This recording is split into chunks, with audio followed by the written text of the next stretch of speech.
Cube Radio.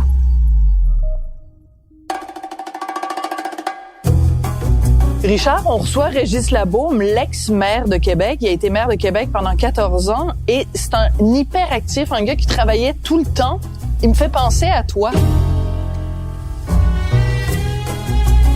Parce que toi, le jour où tu vas dire « je prends ma retraite », tu vas attendre 2-3 mois, après tu vas recommencer à travailler. Puis lui, c'est ce qu'il fait. Il dit « ah, je prends ma retraite, j'ai besoin de temps pour moi ». Paf, il commence à écrire des chroniques dans les journaux. Il me fait penser à toi. Et il écrit bien. Et il écrit dans la presse et il y a vraiment un style très particulier qui me fait penser à Michel Hébert, qui notre était ancien collègue au Journal de Québec, Journal de Montréal, qui avait des lignes des fois assassines, mais avec un style qui faisait passer, mettons, la pilule. Oui, c'est ça. Mais ce qui est frappant, c'est que M. Labaume, il a fait quand même 2 ans d'études en littérature, donc c'est peut-être là qui a pris son style. Mais tu sais, habituellement, les gens, ils écrivent, puis là, tu dis, bon, OK.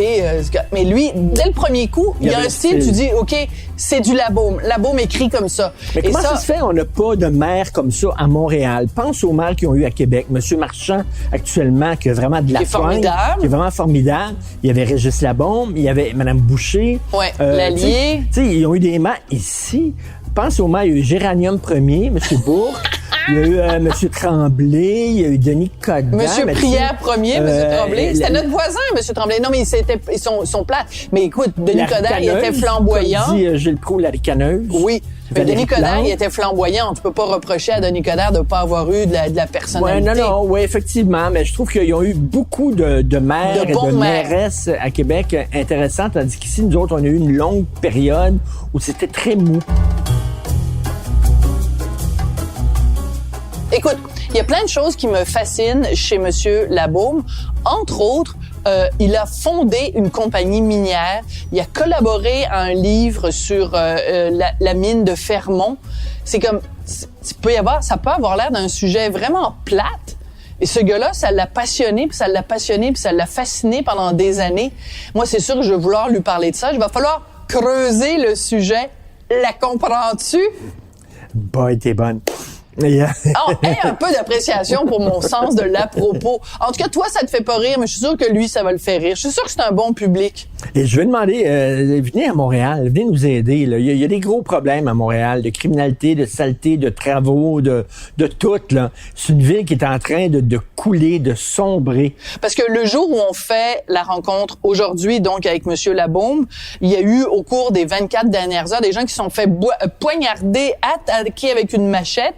Et au moment où ce balado va être diffusé, il va sûrement y avoir d'autres drames, d'autres gens qui vont se faire poignarder et attaquer. À Québec, il y a eu le tueur de l'Halloween. Oui. Et il y a eu le massacre de la Grande Mosquée. 2 événements alors que M. Labaume était maire. Oui. Et ça a dû y rentrer dedans énormément. Totalement. Puis ça a l'air d'être un grand sensible. Il est pas très grand, mais un grand sensible quand même. Il y a des gens qui disaient que c'était un petit Napoléon. Oui. Tu sais? Mais des journalistes l'ont dit, des gens les mauvaises langues, ce qu'on dit sur les hommes pas très grands, qu'ils compensent par un ego surdimensionné. Il y a des gens qui ont dit ça de lui. Mais toi et moi, on est allés à Paris l'année dernière. On a vu une exposition sur Napoléon. Il était pas petit, pantoute. Il était grand. Pour les gens de l'époque, en plus, il était dans la norme. Oui. Donc, tu sais ce que je pense? C'est parce qu'il venait de Corse. Et les gens, les Parisiens, les Français du territoire, si tu veux, le regardaient de haut et le percevaient comme étant quelqu'un de petit. Mais c'est un mythe, c'est vraiment une légende urbaine. Napoléon n'était pas petit pantoute. Ben donc, on reçoit un grand homme. On reçoit un grand Napoléon. OK, parfait.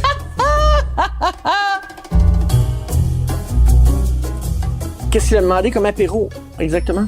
Monsieur Labaume a demandé un gin tonic. Yes. Et ça, c'est un bon point dans son dossier. Parce que toi, t'es Monsieur Gin Tonic. Oui, alors. Et nous sommes un vendredi. On enregistre un vendredi. Demain, j'ai pas besoin de me lever à 7h du matin. Donc, tu vas te torcher? Il y en aura peut-être 2. Oh, peut-être 3 même. Il y en aurait peut-être 2 gin tonic ce soir. 2 gin tonic.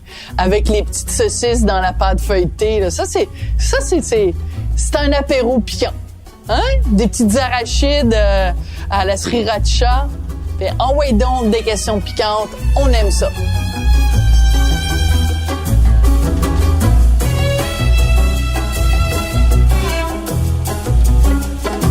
Régis Labaume, c'est un honneur de vous recevoir à la maison.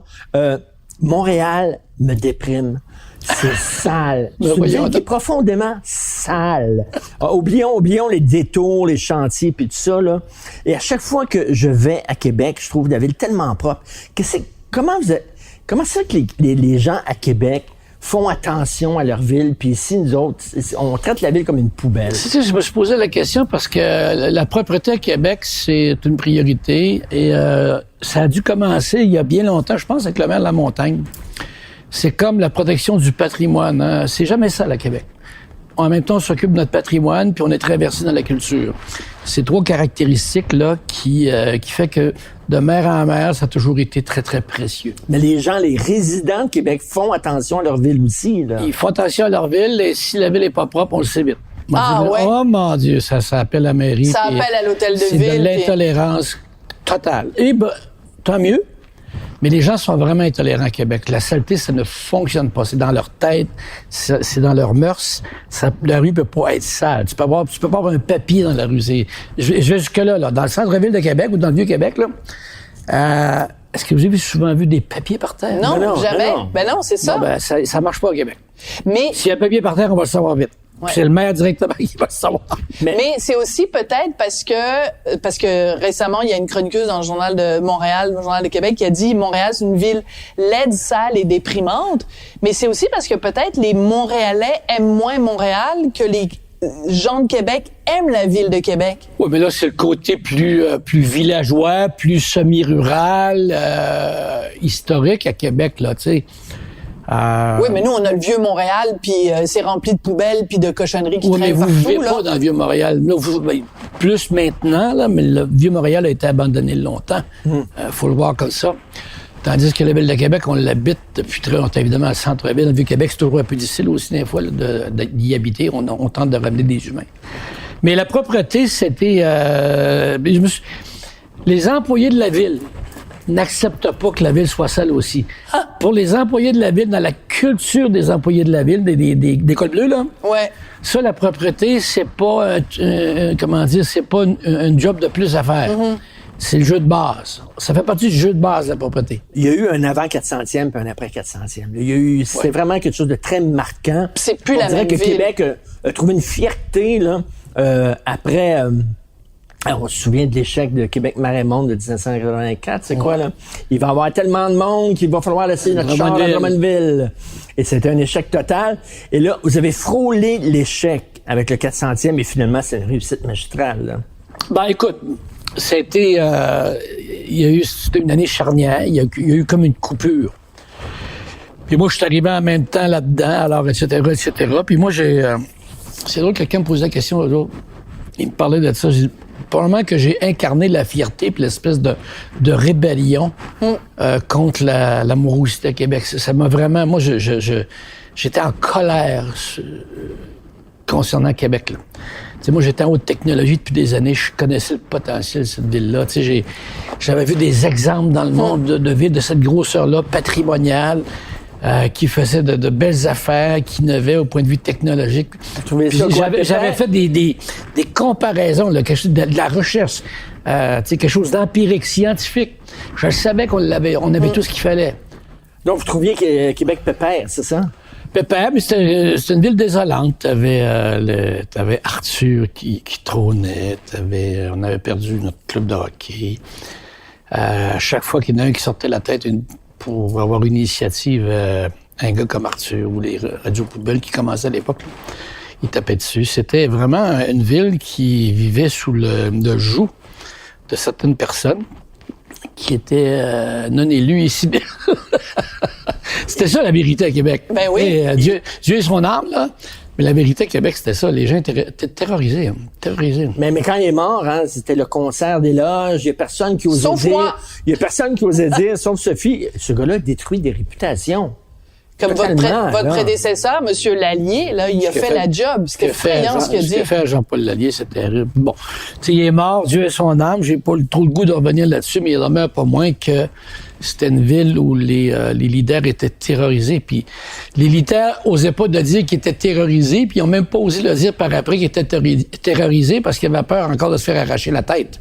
Mais c'était une ville où il y avait une espèce d'omerta, hein?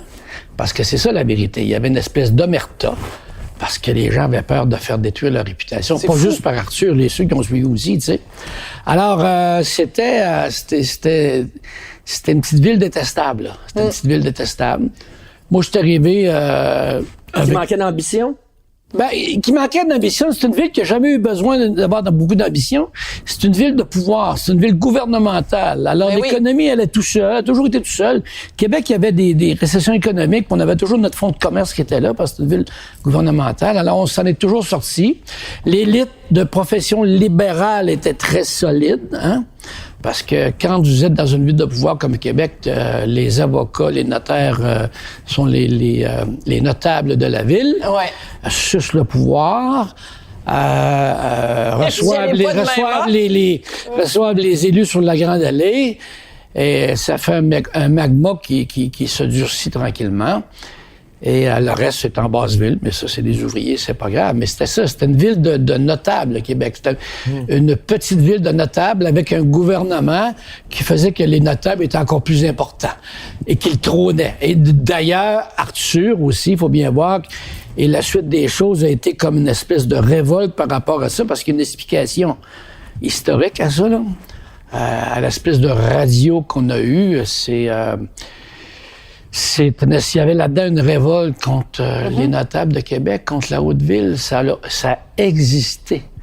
Mais Richard et moi, on est allés à Québec pendant les festivités du 400e. Les gens nous arrêtaient dans la rue pour nous dire « c'est beau, hein ». Il y avait le moulin à images de Robert Lepage. Les gens, littéralement, nous arrêtaient dans la rue et on voyait dans leurs yeux la fierté. C'était hallucinant. Oui, c'était hallucinant. C'était beau à voir en même temps. Mais les gens voulaient... En fait, se battre à Québec pour embellir la ville, pour, la faire grandir, hein, c'est dur quand la contrepartie vient de colons, hein, de la radio ou des médias. C'est difficile parce que c'est frustrant aussi parce que c'est beau, c'est bien, c'est une belle vie, puis on la fait grandir. Puis on est toujours pas rien que cette maudite réputation-là. J'en ai assez dit dessus, ça va faire. Mais quand même, les médias, ils vous ont aussi aidé. Il n'y a pas que des médias qui ont été contre vous, dans le sens au début? Ben oui. Ben, c'est toujours la même affaire. Moi, j'étais le new kid on the block. Fait qu'ils ont décidé que c'est lui. L'important, c'était d'être contre le pouvoir. Alors, tant que j'étais pas au pouvoir, ils m'ont aidé. Ils voulaient que je sois élu. Une fois que j'étais élu, ils voulaient m'arracher la tête parce que j'étais devenu le pouvoir. C'est toujours la même affaire. C'est toujours la même affaire. Là, ils sont pour du M, hein? Ils vont l'être jusqu'à la fin. Mais il faudrait pas que je sois élu parce que dans 6 mois, il arrache la tête. C'est ce que vous pensez? Ben oui, voyons. Il y a un côté contre le pouvoir à Québec. Il y a comme un écosystème, là. D'ailleurs, ils ont voté pour le non-référendum de 95 Québec. Not much, ouais. Mais il y a eu cette révolte-là, quelque chose d'assez fondamental et historique contre les notables, contre le pouvoir libéral au sens plus académique du terme, là. D'autre part, faut pas voir grande idéologie là-dedans, là. Premièrement, à Québec, actuellement, c'est Radio-Canada qui est avant tout le monde depuis très longtemps, là. Tout à fait. Alors, la périphérie de Québec, t'as la Beauce qui est proche, vous avez Bellechasse, vous avez Portneuf, vous avez Charlevoix. Les scores de la radio, ils viennent là, la radio toxique, ils viennent de là. Je dirais que la radio de Radio-Canada, c'est aussi de la propagande. Non, mais la radio de Radio-Canada, c'est la radio qui est la plus, qui score le plus à l'intérieur des limites de la Ville de Québec. C'est ça la vérité, c'est statistique. Pour le reste, ben, écoute, c'est une question d'argent. Moi, je pense que les gens de la radio toxique, si être à gauche était payant, ils auraient été à gauche. J'adore la formulation. C'est assez simple. Moi, s'il a fallu qu'il soit marxiste-léniniste pour faire de l'argent, il l'aurait été. Alors, ils sont là parce que les propriétaires font du cash avec ça. Puis ils changent pas de discours tant que c'est payant. Ça l'est un peu moins de ce temps-ci, puis on sent des choses changer, là. Alors, moi, je suis pas très impressionné par ça.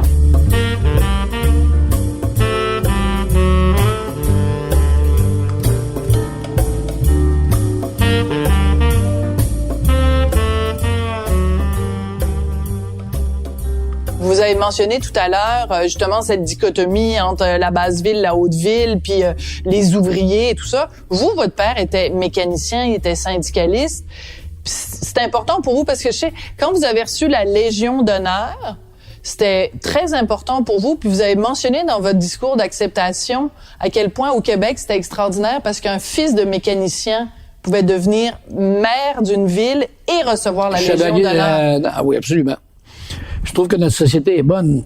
Tu sais, le Québec, là, puis parlons juste du Québec économique. Il y a des gens d'affaires qui me fâchent des fois. Tu sais, ça regarde le gouvernement de haut, ça trouve qu'il y a trop de politique jusqu'à temps qu'il y ait besoin d'argent, ils trouvent qu'il n'y en a pas assez.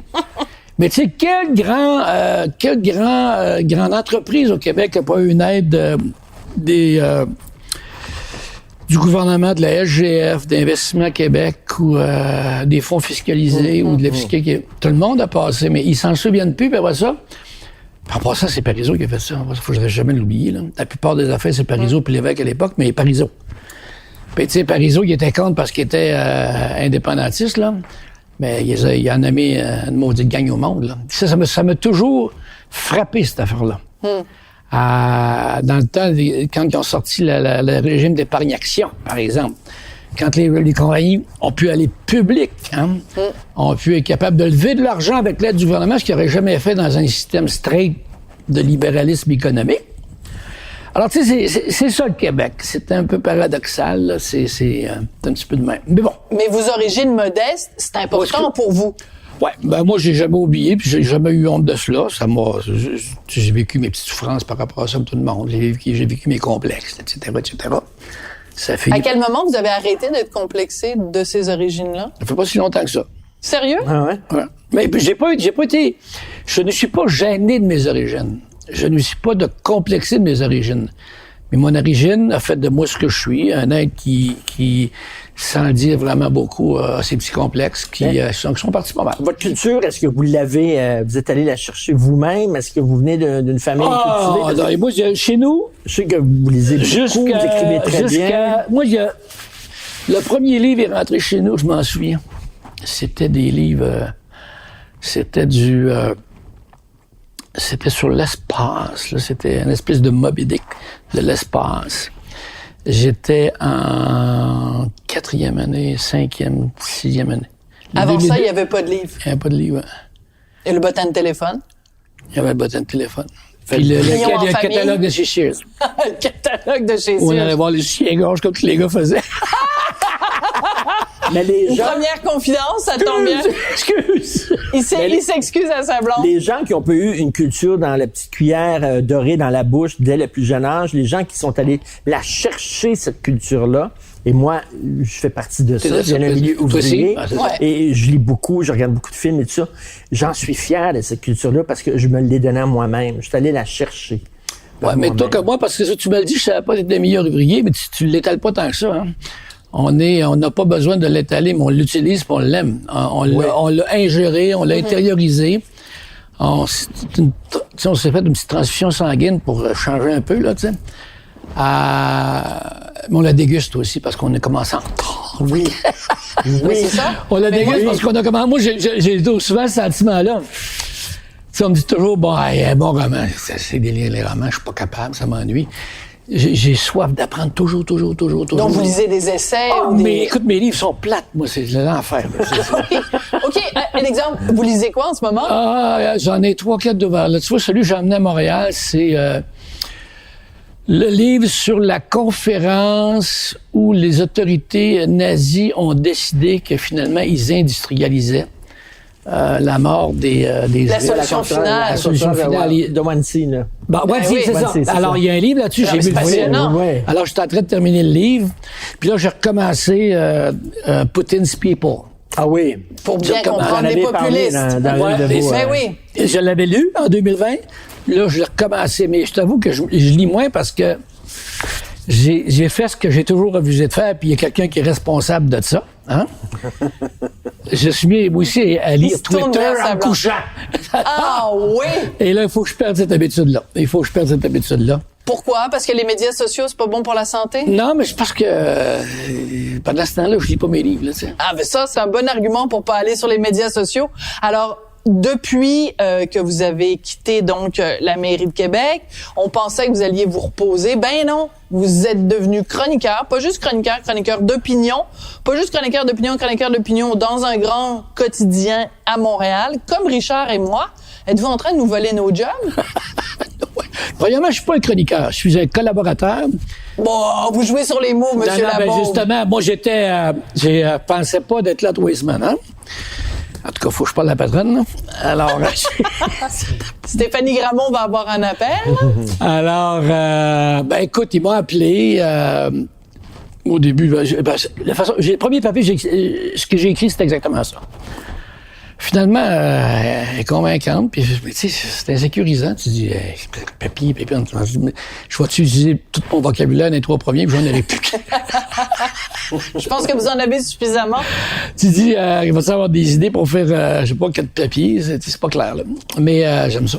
Mais vous aimez ça. Mais la question, c'est, vous étiez de l'autre côté. Vous aviez les journalistes en face de vous, Ouais. les chroniqueurs d'opinion qui écrivaient des choses parfois très dures sur vous.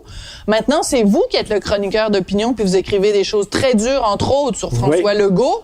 En rigolant, toujours en rigolant. Oui, en rigolant, mais quand même, est-ce que vous voyez maintenant différemment la job que Richard et moi et les autres ont fait? Ben, premièrement, je veux vous dire que ça vient vite, hein. Ça arrive vite, là. Je le savais, mais je trouve moi-même à toutes les semaines que ça arrive vite. D'autre part, c'est dur d'avoir... Vous autres, vous écrivez beaucoup, là. Richard, 6, moi, 3 fois par semaine. C'est beaucoup. 6 et 3. Moi, je serais pas capable de faire ça. Je serais absolument pas capable.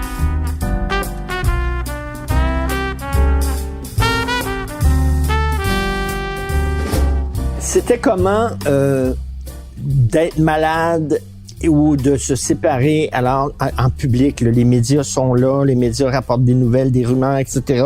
Quand les médias parlent de votre travail, c'est une chose, mais quand ils commencent à zigonner sur votre vie privée, vous voyez ça comment? Ils l'ont pas fait. J'ai la maladie. Ils ont été respectueux? Ah, sur ma vie privée, ils ont été extraordinaires. Les gens ont été d'un respect. Bon, évidemment, il y en a qui se sont parlé à la radio un peu, mais au total, là, gros respect. Merci d'ailleurs, en passant, j'ai jamais eu l'occasion de le faire. Un respect assez incroyable. Mais j'ai jamais utilisé ma famille, aussi, d'autre part. Tu sais, Mané, si tu utilises ta famille en politique, ben, t'as le droit à ce qu'il retourne. Faisiez pas des photos op avec votre famille, vos enfants, etc. C'est toujours très discret sur votre vie privée. Toujours très discret. Alors, tu sais, je pense qu'ils me l'ont rendu correctement. Mais si t'es dans le séjour à toi et 3 mois avec ta famille, ben, Voilà. attends-toi qu'est-ce qui arrive quelque Ça, chose. c'est intéressant. Ça, c'est Ouais, intéressant Non, parce mais- que qui combat par l'épée périt par l'épée aussi, là, à Ben un moment oui, donné. tu peux pas utiliser ta famille pour gagner des votes. Puis ensuite, quand il arrive un crash dans ta famille, faut pas que personne n'en parle. Ouais. Ben, dire, ça marche Pas les là. remettre dans le Faut placard que tu en sois disant, allez vous cacher. conséquent et cohérent. Moi, ma famille, je suis un petit peu connu, mais sans plus. On a toujours été très discret. Et mais j'ai beaucoup apprécié en passant la discrétion des médias. Mais puis au total, même les radios, c'était quasiment correct. Alors j'étais bien impressionné de ça. Ça vous a surpris? C'est un respect qui m'a impressionné. Puis j'ai même été un peu ému de ça parce que ça m'inquiétait beaucoup. Hein. Ça m'inquiétait beaucoup parce qu'on en a assez là. Tu sais, t'as pas besoin de ça par-dessus. La maladie, c'est normal. Ouais. Tu sais, maintenant, il faut te mettre un communiqué, dire, bon, ben, il y a le cancer. Il peut pas le cacher, là. Fait que là, c'est bien sûr qu'un maire de la 2e ville du Québec qui a un cancer, tout un peu spectaculaire, hein? Alors, ça, c'est inévitable. Mais même là, je peux vous dire qu'ils ont été extrêmement respectueux. Extrêmement Mais c'est parce que dès le départ, vous avez mis les choses au clair en n'exploitant pas, en n'utilisant pas votre famille. Dès le départ, c'était clair que ma vie privée, c'est ma vie privée. Fait que les gens ont compris le message. Mais Richard, même pour la maladie, ce que j'ai entendu, là, ce que j'ai lu, là, tu sais, les gens, ce qui se parlait, c'était de comprendre ce cancer-là. Tu sais, il y avait une espèce de compréhension. Puis en même temps, je vais vous dire que quand ça arrive, là, tu sais, il y a le monde appelait à l'hôtel de ville. Là. Ah ouais? Les gens écrivaient, les gens appelaient. Puis, Pour vous offrir votre... qu'est-ce qui se passe pour vrai? Moi aussi, j'ai le cancer. C'est incroyable, hein? C'est étonnant. Qu'est-ce que ça Alors, change? quand les médias en ont parlé, je trouvais que c'était correct. Mais tu sais, on n'a pas dit qu'il était opéré à telle heure pour pas qu'il y ait une caméra devant l'Hôtel Dieu à Québec. T'sais, on n'a pas fait par exprès, là. On a mis un communiqué de 4 lignes, puis après ça, ça a été bien correct. J'ai pas à me plaindre, pas du tout, au contraire. Donc, c'était en 2019, le cancer de la prostate. Beaucoup de gens disent, bon, ben, quand même, avoir un cancer, c'est frôler la mort, frôler la maladie, ça ébranle un être humain. Vous, qu'est-ce que le Régis Labaume après le cancer, en quoi il est différent du Régis Labaume d'avant? Moi, j'étais au hockey junior, il m'appellerait un late. Je suis le genre de gars qui repêchait à 18 ans, tu sais. OK. Parce que je suis toujours en retard dans mes émotions. Fait que, C'est moi, j'étais intéressant, un late. ça. Ma mère est morte, je pense que j'ai pleuré 6 mois après. Tu sais, moi, le cancer, je l'ai abordé d'une façon plus scientifique. J'ai essayé de le comprendre. Puis après ça, c'est pas le gros cancer à côté du cancer du Oui, le pancréas, du cancer du sein. Tu sais, c'est un petit cancer, mais cancer quand même, là. Alors, j'ai essayé de le comprendre. Vous avez lu des livres? Mais moi, quand arrive ces choses-là, je gère. Moi, je gère. J'ai géré le cancer. Mais comment on fait ça, gérer un cancer? C'est un problème, on va le régler. On le faut règle, gérer c'est ça. comme, il y a une fusillade à mosquée, on gère. Il y a un malade à l'Halloween qui coupe des têtes quasiment, on gère. Un cancer, on gère. Mais c'est sûr que un an après, par exemple, les genoux nous shake un peu, puis maintenant on se demande pourquoi on n'est pas si en forme que ça, puis on s'aperçoit que c'est un peu ça aussi, hein? Ouais. Alors, mais j'ai pas eu peur de mourir. Jamais? Non, jamais. J'ai pas eu peur de mourir. J'ai pas eu peur de mourir. J'ai étudié ça. Il y a des gens qui m'en ont parlé, ils m'ont expliqué. Puis une fois tout expliqué, à partir du moment où j'ai pris la décision de tout faire enlever, parce que c'est là que ça se passe, hein? Tu peux essayer de préserver, d'apprendre de nouvelles, de nouvelles technologies médicales, ou de soins ésotériques. Moi, j'ai dit, on passe la hache. Vous avez prenez la scie mécanique, puis on coupe tout. Chop, chop. On va choisir la vie, puis on s'organiserait avec le reste. Alors, ça, c'était... Mais la décision est venue naturellement aussi. Alors, quand tu décides ça, ça règle une partie du problème. OK? Alors, ça aide un petit peu. Mais c'est quand même une grosse décision pour différentes raisons que vous imaginez bien. Bien sûr. Ça se règle en passant. Je veux dire. Ah, bon, c'est bien. On est très content de savoir que... J'en ai parlé à une couple de public, là. Faites-vous-en pas, les gars. Vous allez avoir d'autres érections, là. Parce que c'est un peu le problème, là. Puis Vous êtes passé des élections aux érections. J'ai choisi la vie, choisi entre l'érection puis la vie, j'ai choisi la vie. Ouais. Puis l'érection est revenue, ben, tant mieux. Tant mieux que vous avez Non, fait... mais j'en parle, Oui. je le dis parce qu'il faut utiliser les bons mots. Vous avez tout à parce fait raison, que je les médecins l'apprécie. me disent, Oui. Monsieur le maire, puis je le sais, j'en connais du monde qui hésite, puis tu sais, ils font pas enlever, puis ils attendent, puis à un moment donné, ça reprend, puis ça peut... Là, tu peux mourir si tu hésites, hein? Alors... Moi, je suis allé tester, là, parce que j'arrêtais pas d'aller aux toilettes, je pisse tout le temps, là, Ouais. alors que j'ai jamais fait ça, Puis? là. Puis là, c'était vraiment, là, je suis allé me faire tester, tout ça.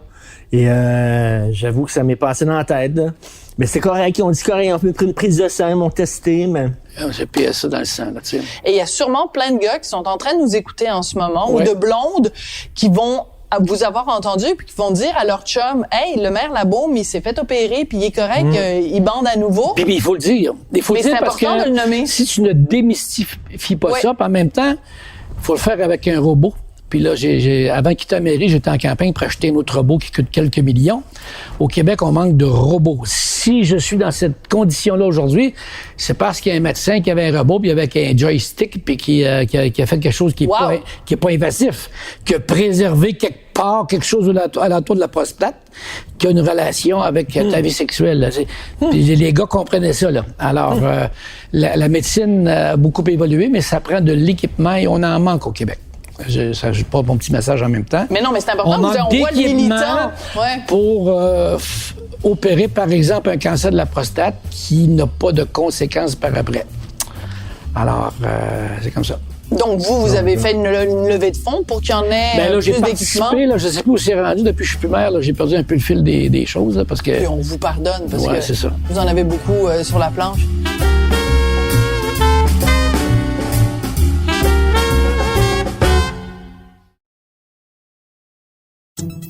Salut, c'est Charles Tran du balado En 5 minutes. Vous voulez savoir pourquoi les hommes portaient la perruque à l'époque des rois? Pourquoi la mer est salée et pas les lacs? À quoi rêvent les chats? Vous voulez connaître l'histoire du tourisme, de la cocaïne ou des brosses à dents? La 5e saison du balado En 5 minutes répond à toutes ces questions et des dizaines d'autres. Le tout en 5 minutes, tous les jours. Disponible sur cube.ca ou les autres plateformes de balado. La série Balado en 5 minutes est récipiendaire de la meilleure série francophone au Canadian Podcast Awards de 2020, en plus d'une nomination dans la même catégorie en 2019. Elle a également été nommée au Canadian Online Publishing Awards en 2020.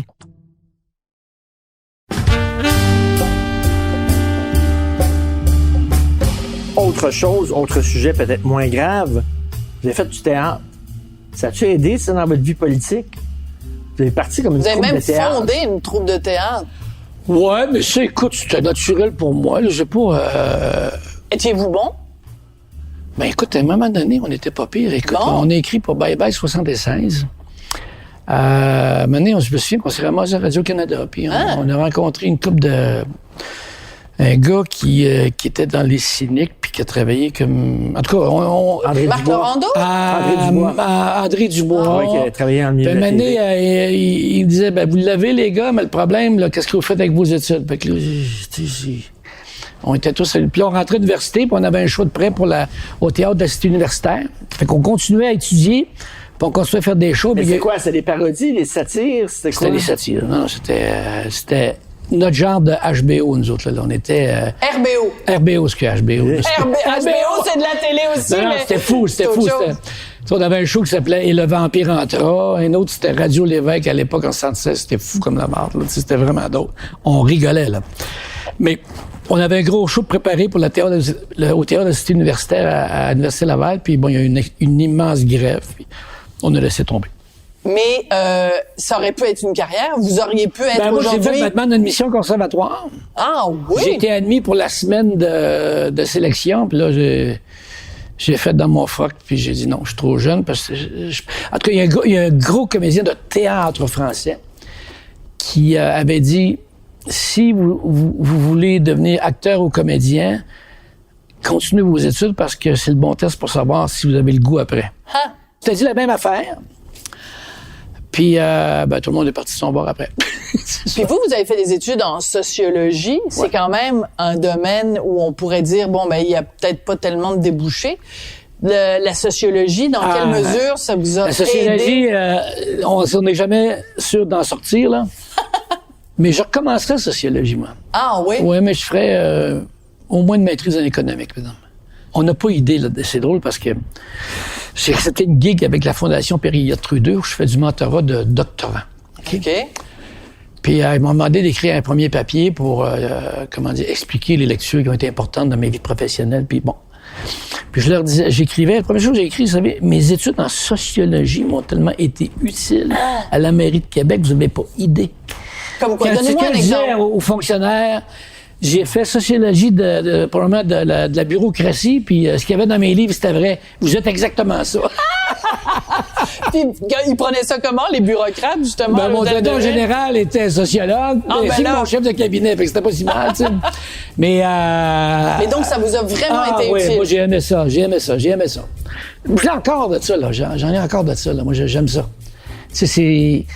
C'est pas du pelletage de nuages, parce qu'il y a plein de gens qui pensent que la parce moi, sociologie... je savais pas trop quoi faire, tu sais, le droit, tout m'intéressait.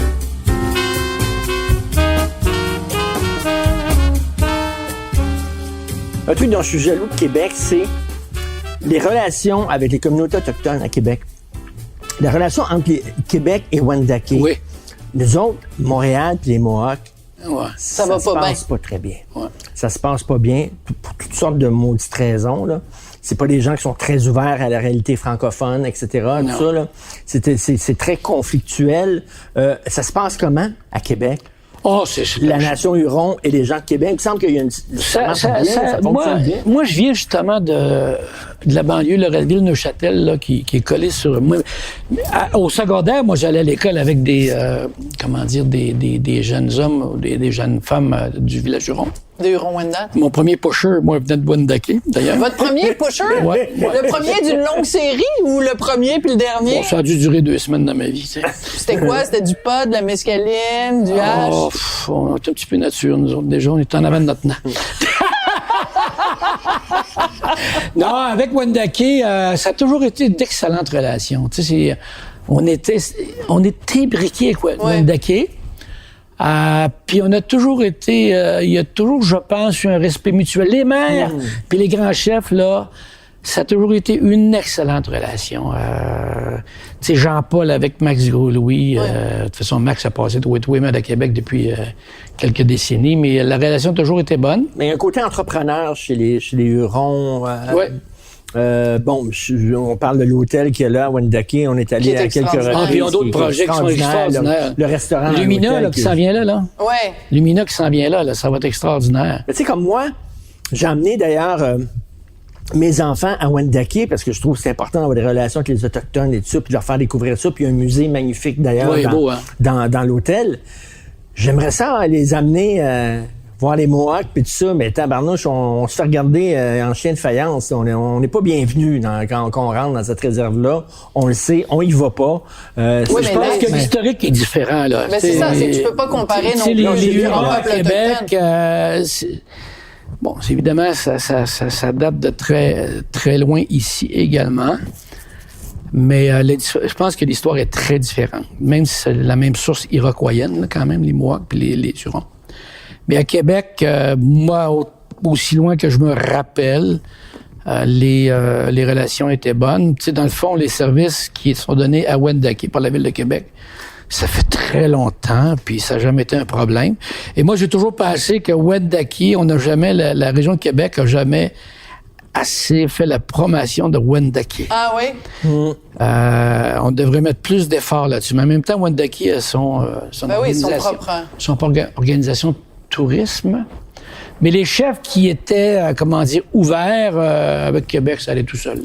Le seul problème de Wendake, c'est que quand ils les ont confinés dans une réserve, ils n'ont pas eu beaucoup de territoire. Ah. Oui, c'est petit. Alors moi, quand j'ai eu la chance, c'était d'en donner des territoires, mais le problème, c'est que il n'y en a pas tant de ça autour des territoires disponibles. On tombe dans le patrimoine agricole, on tombe dans les zones inondables, etc. Là, c'est compliqué. Plus compliqué. Mais tu sais, quelqu'un comme Robert Lepage, qui est vraiment comme l'artiste avec un grand A de Québec, a justement, lui aussi, fait plein de projets avec les gens de Wendake, puis... Et j'ai toujours trouvé ça très injuste qui lui est arrivé ici.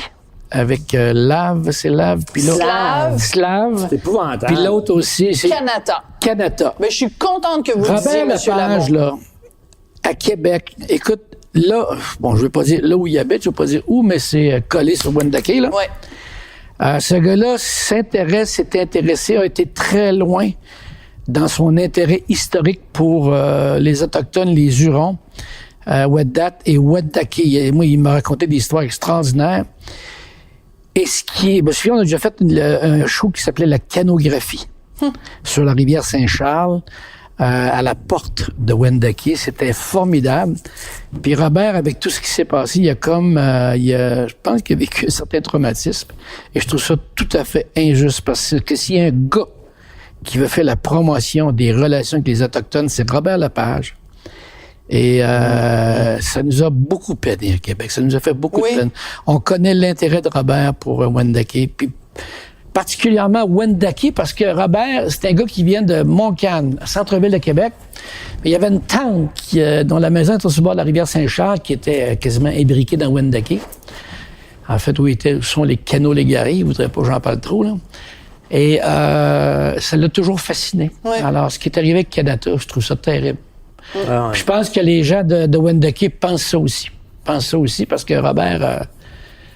est un allié? Il a tellement voulu. Il aime tellement les Hurons-Wendat. Il est tellement respectueux de la culture. Puis il a été loin dans ses recherches. Et le diamant, c'est fantastique. Moi, j'ai entendu des gens disait c'est épouvantable qu'on mette Éric autant Duhaime d'argent. disait ça quand il était Qu'on mette à la autant radio. d'argent dans le diamant. Puis là, moi, je leur disais, c'est un trésor national, Robert Lepage. C'est un trésor national. Robert Lepage, s'il Il a- demande un ben théâtre oui, à Moscou, il va y offrir. Ouais. Ben oui. Il y a combien de pays dans le monde qui répondraient Très bon à la point. demande de Robert s'il leur demanderait un théâtre, il le ferait. C'est ça la vérité, là. Hein? Quand je parle de Moscou, c'est pas des blagues, là. Robert, il y a des liens... Oui, tout à fait. Pas avec Poutine, je veux bien le préciser quand même, avec tout ce qui se passe, là. Mais tu sais, alors mais c'est ça, Québec. C'est le bout de Québec qui est détestable, là. On a été au bâtard parce que je suis allé, moi, avec Robert et sa sœur Linda. Mais on est heureux aujourd'hui. Puis bon, là, c'est compliqué. C'est compliqué depuis 2 ans, mais on se parlera dans 2-3 ans, puis on verra chaque spectateur d'où il vient, combien qu'il loue de nuitées à Ben Québec. oui, les retombées Où il meurt. économiques du Voyons diamant. donc, voyons Ben donc, oui. Et Robert est capable d'amener des shows de l'extérieur que lui seul peut amener là. Amener. Personne d'autre est capable de faire ça. Mais ça, c'était cheap quand les gens disaient c'est épouvantable, mettre tant d'argent là-dessus. Ah oui, il y a même un animateur radio qu'on nommera pas. Ben, en fait, c'était Éric Duhaime à l'époque qui avait calculé tout l'argent que les différents paliers de gouvernement mettaient, puis il a divisé ça par le nombre de sièges qu'il y avait au Diamant. Fait que c'est sûr que si tu prends chaque siège, ça coûtait des milliers de dollars. Mais il pensait pas en termes de rayonnement international, en De termes de pérennité, retombées économiques, puis aussi, met ces montants-là sur 20 ans, 30 ans, 40 ans. Mais même là, les salles publiques coûtent le même prix, là. Puis donnez-moi une salle publique dans le domaine de la culture au Québec qui est payante, j'en connais pas. C'est un choix qu'on fait. Oui, oui. C'est un choix de société. Puis si on a fait pour Robert Lepage, on dit qu'il lui appartient. Avant qu'il fasse une scène avec ça, on va dire on va tous être morts en passant. Là. Et alors on l'a fait parce qu'on savait que lui était capable d'amener du matériel de niveau international. Mais le reste, c'est de la médisance très, très québécoise, ville de Québec. Là, Oui, très.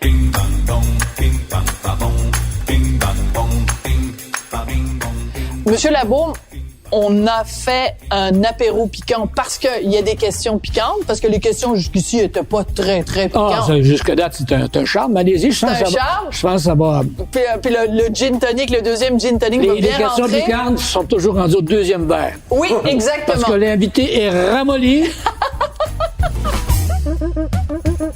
Vous vouliez les Jeux olympiques à Québec. Pourquoi grand Dieu quand on sait que ces Jeux sont des gouffres financiers? Bon, alors moi, je ne voulais pas de Jeux olympiques. En fait, je voulais vérifier s'il était possible d'en avoir à des prix raisonnables. Je suis allé luncher avec le président du CIO, là. Pas bien compliqué, là. Et je connaissais plusieurs présidents de grandes organisations sportives, ski de fond, ski alpin, tout ça. Je les ai fréquentés. Et j'en suis venu à la conclusion que c'était, comme disait mon fils à l'époque, une fourre. C'était une fourre. Il fourrait le monde, il fourrait le monde. Oh, une fourre! J'adore ça! C'était une fourre. Oui. J'ai laissé tomber. Vous n'avez pas aimé la gang de... Non, je m'entendais bien avec tout le monde. La preuve, c'est qu'on a eu des compétitions internationales à Québec. oui. Écoute, des grosses, là. Puis ils savent qu'on livre la marchandise à Québec. Puis ils voulaient qu'on soit candidat pour les Olympiques d'hiver. Ils voulaient. Parce que, probablement, il y a plus beaucoup de candidatures pour les Jeux d'été, ça va. Ouais. Mais quand tu es à Pékin, alors qu'il n'y a pas de neige, tu sais, des pays d'hiver, ils voulaient... En passant, on les aurait eus. Si vous les aviez demandé, oui, vous les auriez eu. eus. Ah ouais? Finalement, on les aurait eus, j'en suis convaincu. Mais il manquait une montagne assez haute, c'est ça? On aurait trouvé une solution, on aurait partagé avec une autre ville sur le ski alpin, ça s'organise, OK? Mais ça vaut pas la peine d'investir là-dedans pour 2 semaines. Là. Alors que nous, écoute, on faisait venir des championnats mondiaux de ski nordique qui étaient diffusés en temps réel la nuit dans toute la Scandinavie. J'avais une compétition cycliste que vous avez ici parce que je vous ai octroyé une licence à vous autres à Montréal. Gérald s'en souviendra. Et c'était un show sportif capté par la TV et vendu à Eurosport, etc., etc. Alors, ça, c'était beaucoup plus payant que d'y aller avec le gros déboursé pour les Olympiques, là. Je vais vous donner un exemple. Là. Quand vous avez vu le Grand Prix cycliste, ils m'ont vous révélé quelque chose. Le Grand Prix cycliste, ici, Gérald ne voulait pas embarquer. Gérald Tremblay, le maire de Montréal. J'ai dit, très bien, je vais les prendre tous les deux. Alors, j'étais avec Arsenault, qui est connu. À un moment donné, j'ai dit, je vais les prendre tous les deux. Alors, j'avais une compétition, genre, le vendredi, mais une autre le dimanche. Parce que il fallait que j'en prenne deux pour qu'on les ait ici. Finalement, Gérald me rappelle, puis il dit, Régis, tu peux pas me faire ça, tu prends les deux. Ben, j'ai dit, t'en voulais pas. Tu t'es pas décidé. Oui. Ah, il dit, j'en veux une, finalement. Alors, C'est tellement Gérald Tremblay. alors, ben, tu sais, ben, quand même, là, Gérald, il me dit, je veux celle, la compétition du dimanche. Lui, il est sûr qu'il y a le jackpot, là. Ah, j'ai dit, je vais y penser, c'est dur un peu, finalement, je lui donne la dimanche, parce que moi, je suis une affaire. Quand la compétition commence à 13h à Québec, OK? À 17h en Europe, elle débute le vendredi soir. L'ouvrier belge et l'ouvrier français qui arrivent chez eux et s'écrasent où sa stout en Belgique, à Bruxelles, ou sa bouteille de rouge, je sais pas moi, à Lille, où il y a des ouvriers, puis ils l'écoutent bien plus le dimanche. Alors... Vous êtes un ratoureux, finalement? J'ai toujours été un peu ratoureux. Mais ça a marché. Puis l'Union cycliste internationale, à un moment donné, voulait même nous donner les championnats mondiaux, puis j'ai dit, trop cher, on les prend pas. La FE électrique, ça vous tentait pas? Non. Ça, c'est un bon deal, ça me Ça s'est semble. tellement bien passé pour Ben Denis oui. Coderre. Autre Tellement. question. Pauvre Denis. En tout cas, Êtes-vous encore ami avec? on n'a jamais été amis. OK. Mais vous vous respectiez d'un bord à Oui, on l'autre se de la main. respectait, là. mais tu sais, Valérie, pendant la campagne, dernière campagne, disait, Régis, il y en a encore à avoir un débat. Puis Denis a dit encore qu'il était ton grand chum. Ben, ça y a pas un an que j'ai pas communiqué avec. Ben, dis, Donc, on a- lui disait que c'était votre ami, mais ça veut pas dire que vous Tu sais, étiez puis son moi, ami. Valérie, je l'aime beaucoup. Là. On a développé un lien d'amitié parce que ça m'a aidé pour le tramway de Québec. Moi, j'ai jamais oublié ça. Les 800 millions qu'ils ont transféré à Québec, là, moi, je m'en souviens. Moi, ça toute ma vie. Il faudrait bien que j'ai l'occasion pour le planter, pour lui dire que c'est pas vrai que c'est mon ami. Là. Puis à un moment donné, je sais pas, une interview à Radio-Canada, boum! J'ai dit, parce que Denis, il dit, je suis son ami. Moi, ça fait un an et demi que j'ai pas eu de contact avec. J'ai dit, ça fait un ami avoir des amis de même, ça veut fort. dire que j'en ai des centaines. Et ça me fâchait parce que moi, j'aimais beaucoup Valérie. Puis, tu sais, il me disait qu'on était amis. Puis, tu sais, il a fait une coupe de passe de coyote avant de partir comme maire, là. Fait que, tu sais, Vous êtes tellement pas le même genre, Valérie Plante, puis vous venez du milieu des affaires, elle est très communautaire.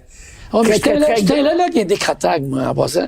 Oui, je viens du milieu des affaires, mais j'étais un lologue indécrottable. Un lologue. Oh, j'étais un lologue. moi. Donc, c'est le côté sociologue de Ouais, vous qui est ouais, vraiment qu'on ouais, peut pas moi, enlever, là. Tu sais, c'est la misère Êtes-vous humaine. de gauche ou êtes-vous de droite? Oh, moi, le bonheur est au centre. Si ça force un peu, m'aller à gauche un peu. Ah, OK. Mais, je suis j'ai la foi totale en le libéralisme économique. Mais, je ne crois pas à Adam Smith. Alors, on va bien se comprendre, là. Moi, la main de... La main invisible là, Non, qui fait non, que moi, tout je suis va pas aller un bien. partisan tout ça, d'Adam là. Smith, pas du tout. Alors, Vous êtes l'État... un partisan d'un interventionnisme économique. Je donc. suis un partisan de l'interventionnisme économique. Et si ça n'avait pas été ça, le Québec n'aurait pas existé.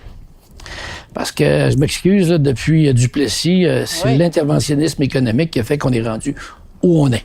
Ben là, on a Fitzgibbon Puis en passant- qui intervient en tabarnouche. En tabarouette. Fitzgibbon, Mais là. tu sais, en même temps, si on veut une société plus équitable, plus généreuse, si on ne veut pas laisser personne derrière nous, ben, faut intervenir. Faut aller passer une couple de mois par année aux États-Unis pour comprendre pourquoi il faut Ouais. intervenir. tu sais. Ouais. Autre question. Autre question. Bon, je vous le dis tout de suite, je suis hétérosexuel. moi. Ah oui? C'est la question. Non, il n'y a aucune question là-dessus. Vous dites que vous admirez Kamel Daoud, qui critique l'islamisme radical. Oui, ici au Québec, peut-on critiquer l'islamisme après l'attentat de la Grande Mosquée? Oui, oui. Écoute, Boufadja Ben Abdallah, qui est la figure Oui. avec mon ami Mohamed Labidi, qui sont les deux figures de la Mosquée de Québec, du Centre culturel islamique. Ils connaissent mon opinion. Hein? Ils connaissent mon opinion Et c'est sur, quoi votre opinion? sur la femme, le traitement de la femme. Ben ouais. Ils la connaissent, mais eux autres, ces deux gars-là, ne sont pas comme ça. Hein? Bon. Alors, je connais leur conjointe, là, c'est comme moi, comme d'autres. là. Alors, ils savent que je ne serai jamais d'accord avec le traitement de la femme fait par l'islam, par la religion musulmane, on va le dire comme ça. Mais en même temps, il me rappelle qu'il n'y a pas si longtemps, ma mère portait un fichu aussi. Mais bon, ils le savent. On a le droit Mais moi, je n'ai aucun... Écoute, je l'ai vécu, la mosquée, moi, là. J'étais là comme il faut. Je suis crédible quand j'en parle. Je pense que je suis crédible, puis je suis pas du genre trop prétentieux là-dessus, là. Mais ce que je me dis, tu sais, quand je vais... on commémore la tuerie de la mosquée. La dernière fois où j'étais maire, je suis allé, c'était une jeune fille, une des filles des victimes, qui était habillée super sexy, super serrée. J'étais content. J'étais heureux. Je me disais, tu vois, le temps va faire son œuvre. Sa mère, elle, avait un hijab, mais c'est correct, un hijab, là. Mais elle n'en avait pas, elle n'en aura jamais. Alors, tu sais, Mané, le vivre ensemble, c'est aussi ça. Il faut se donner un peu de temps. Ce qui fâche aussi, c'est que c'est une religion qui est amenée par l'homme toujours, mais la religion catholique, c'est la même maudite affaire. Ben oui. Alors, moi, j'ai beaucoup d'espoir, mais ça m'a jamais empêché de dire ce que j'avais pensé. Tina, qui revient toujours sur le fait que quand je suis arrivé à Copenhague, la femme, je serais encore en calvaire aujourd'hui. Ben, j'espère. La femme avait des gants, il faisait chaud, lui était en chaud. Régis. Alors, je voudrais encore y arracher la tête. Chaque année, on va au complexe à Québec, justement, Valcartier.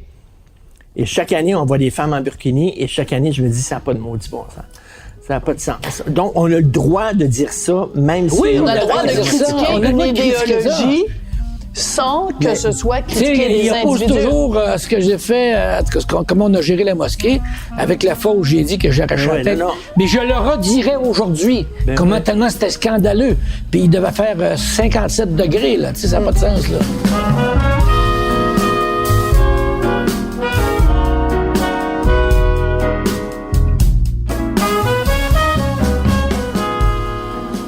Vous avez voté oui en 80 et 95. Êtes-vous toujours souverainiste?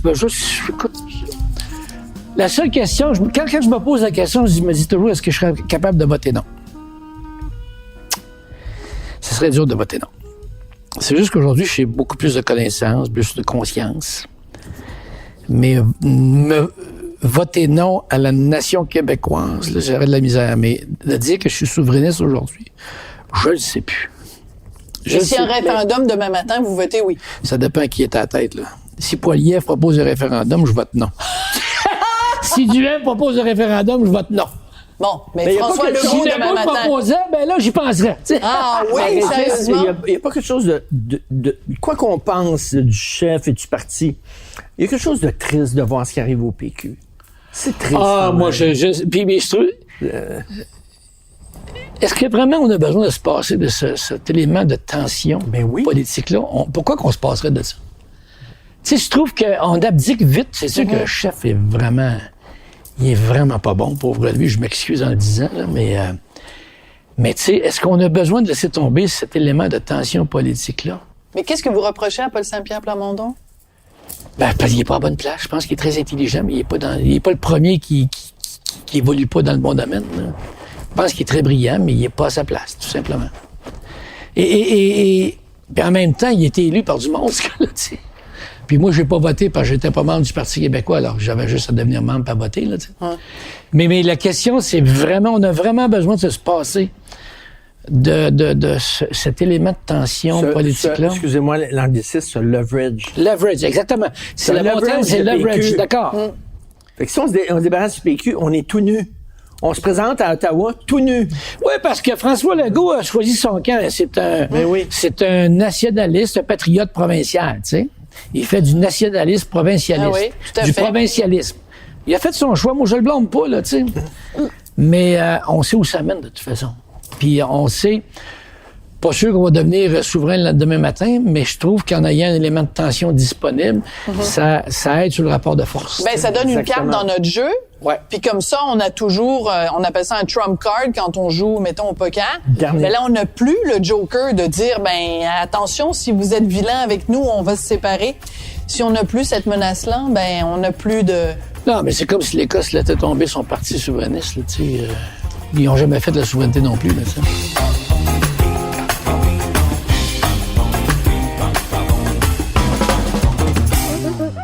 Dernière question.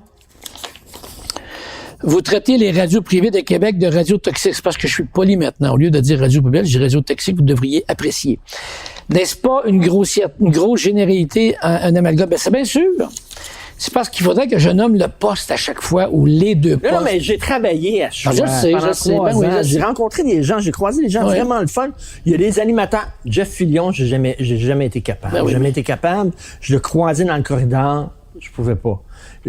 Bon, mais il y avait d'autres personnes que je côtoyais là qui étaient pas bêtes, là. Puis des fois, mais il travaille pour un employeur qui accepte cette ligne éditoriale-là. Fait que je sais qu'on peut pas généraliser, mais ils sont obligés de travailler là. T'sais.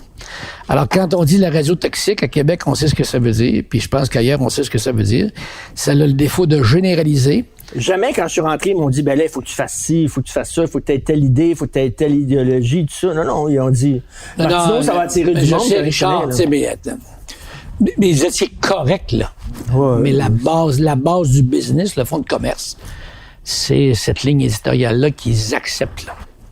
Mais d'ailleurs, vous leur avez reproché parce qu'ils travaillaient beaucoup pour le troisième lien, puis vous avez fait une chronique justement où vous parliez de François Legault, puis vous disiez qu'il a finalement cédé au lobby des radios pour le troisième. Il a volé l'idée. Ben c'est ça, c'est la vérité. C'est vraiment la vérité. Mais bon, regarde, tout le monde s'assume. Ces propriétaires-là ont fait beaucoup d'argent, peut-être un peu moins, là, mais ils ont fait beaucoup d'argent. Alors, qui s'assume? Moi, je m'assume. On s'assume tous. On n'est pas obligé d'être d'accord. C'est plate que ce soit devenu une partie de l'identité de Québec. Mais c'est toujours la même chose. Si on n'en parle pas, moi, mon choix, j'ai décidé d'en parler. Je sais pas si c'est le bon choix. Peut-être que le bon choix, c'est de ne pas en parler. C'est comme l'islamisme, tu sais. Bon, moi, je pense qu'il faut en parler. Parce que je me pose souvent la question. Est-ce qu'on ne devrait pas se taire sur certains sujets au lieu de les... André Arthur, il a dit que le fils et la fille de Gilles Duceppe couchent ensemble. C'est dégueulasse. Il n'a pas dit ça. Ben oui. Il l'a dit. Ça. Et quand André Arthur... Parce que Gilles Duceppe avait un duplex. Il a donné le duplex à ses enfants. Son fils demeurait genre en bas, puis sa fille en haut. Puis là, ils ont dit que les deux avaient une relation incestueuse. Ils ont dit ça. André Arthur a dit ça. Et quand André Arthur... Duceppe me dit, tu n'as aucune idée à quel point ça nous a fait mal. Et quand André Arthur est décédé... Non, il a fait tellement de mal à ce gars-là. Alexis Duceppe-Brunel a fait un tweet en disant qu'il l'avait pardonné à André Arthur et qu'il offrait ses condoléances à la famille. Et moi, j'ai écrit une chronique dans le Journal de Montréal, le Journal de Québec, où j'ai rappelé certaines des atrocités, des horreurs que André Arthur a dites. Et les gens me disaient, ben, il vient de mourir, t'as pas le droit de dire ça, mais voyons, on va pas balayer ça sous le tapis. Catherine Dorion? Le père de Catherine Dorion? Le père de Catherine Dorion, parce que, bon, il y a eu... elle a plusieurs frères et sœurs, excusez. Et, le père est déménagé, là. À cause des propos d'André Arthur. On parlait tout à l'heure de M. Lallier, Jean-Paul Lallier, les rumeurs qu'il a fait circuler. Jean-Paul, moi, je suis au courant là, des impacts sur sa famille, sur ces deux gars, là. Tu sais, moi, il y a un animateur de choix qui a appelé mon fils, là. Tu sais, j'ai quitté le bureau pour aller passer l'après-midi avec mon fils qui était en pleurs, le pauvre petit, là. Tu sais, il avait fait une niaiserie, mais tu sais, les enfants, c'est parce que lui, une niaiserie, c'est anormal, tu sais. Yeah, ouais. Puis en parlant à la radio, tu sais, c'est pas... J'ai quitté le bureau, puis je suis allé passer la journée avec mon fils, là, puis tu te dis, voyons donc, ça peut mener loin, ces affaires-là, là. Ça peut aller loin.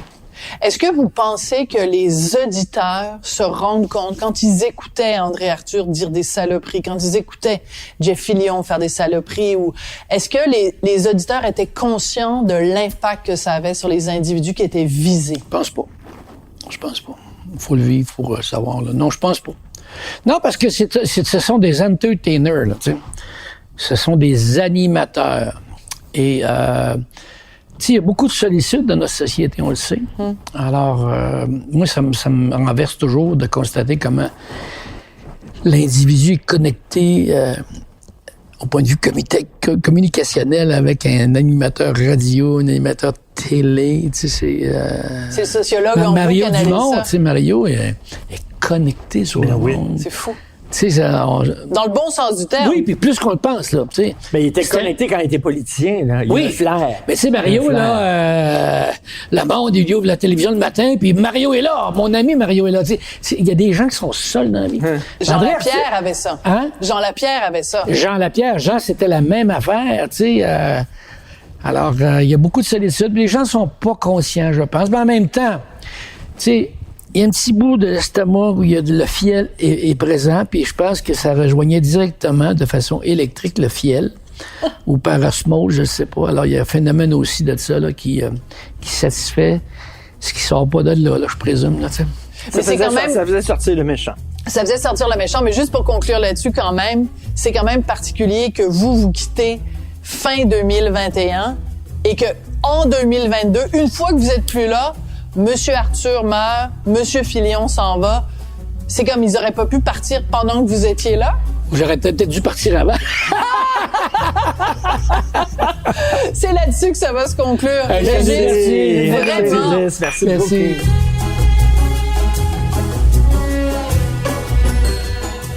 Vous avez écouté l'apéro piquant avec Sophie et Richard. À l'animation, Sophie Durocher et Richard Martineau. À la recherche, Sophie Durocher. Au montage, Philippe Séguin. À la prise de son et à la réalisation, Anne-Sophie Carpentier et Bastien Gagnon-La France. Une production Cube Radio.